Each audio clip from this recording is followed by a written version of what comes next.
जैसे कुंडली में पहला भाव, पांचवा भाव और नवा भाव ये आपस में त्रिकोण हैं, ये त्रिकोण है, पर ये भाव छोटे हैं और ये केंद्र भाव इसीलिए कहा गया है क्योंकि ये बड़ा है, अथॉरिटी है यहाँ पर, अथॉरिटी। ठीक है, ये एक प्रकार से हेडक्वार्टर है इन दोनों भावों के लिए। ठीक है, अब मैंने कहे 4 भाव टोटल केंद्र हैं, इस प्रकार से 12 भावों को आप समझ सकते हैं क्योंकि 4 केंद्र कुंडली बना लेते हैं, पहला, चौथा, 7वां और 10वां। ये जो भाव है इनको केंद्र कहा गया है। इनके पास महत्वपूर्ण मुद्दा होता है, महत्वपूर्ण मुद्दा। तो पहले भाव का जो त्रिकोण बन रहा है, मतलब पहला भाव किनको किनको संभाले हुए है, पंचम भाव को और नवम भाव को, एक दूसरे को इन्होंने परस्पर हाथ थाम रखे हैं। इसको जो ये भाव है पहला, पांचवा और इसको धर्म त्रिकोण कहते हैं, धर्म त्रिकोण। हर त्रिकोण के अंदर ये 2 ट्राइन्स होते हैं, इनको ट्राइन, इनको त्रिकोण, असल में इनको ही त्रिकोण कहते हैं और पहले को मिला करके ये पूरा एक त्रिकोण बनता है और ये केंद्र है, ये एक केंद्र है। महत्वपूर्ण मुद्दा केंद्र, यानी कि पहला भाव आप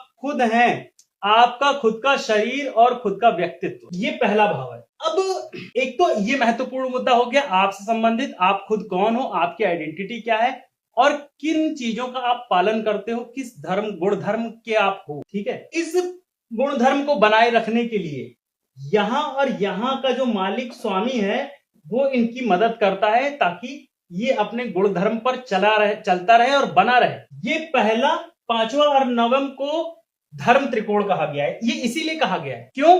क्योंकि जिस लगन पे आपका जन्म हुआ है उस लगन के त्रिकोणों में जो राशियां पड़ेंगी, उनके जो स्वामी होंगे वो हमेशा इस बात को लेकर चिंतित रहेंगे कि लगन वाला और खुद, मतलब ये दोनों भी, लेकिन लगन वाला खास कर मजबूत बना रहे अपने धर्म व्यवस्था पर, अपनी जो एडेप्टेशन है, अपनी जो क्वालिटी है, जो पर्सनैलिटी की, उस पर बना रहे और उसको बार बार याद दिलाते रहेंगे। ये महत्वपूर्ण बात है। तो इसको धर्म त्रिकोण कहते हैं क्योंकि ताकि वो धर्म अपनाता है, गुण धर्म अपनाता है, यहाँ पर गुण धर्म विशेष स्पेसिफिक कहेंगे। दूसरा प्रमुख केंद्र है चौथा भाव, यानी जो लगन वाला जातक है, जो जातक है जिसने जन्म लिया है, उसके निवास, ये निवास स्थान को कहा गया है, मुख्य ठिकाना, कहाँ ठिकाना उसने बनाया हुआ है रहने के लिए, निवास करने के लिए, ये चौथा, घर परिवार, घर परिवार। तो ये तो धर्म त्रिकोण था, लेकिन मैं इसको दूसरे पेन से कर देता हूं। ये जो कर्क राशि जहां पर पड़ी हुई है, ये चौथा भाव, ये कौन सा त्रिकोण है? ये है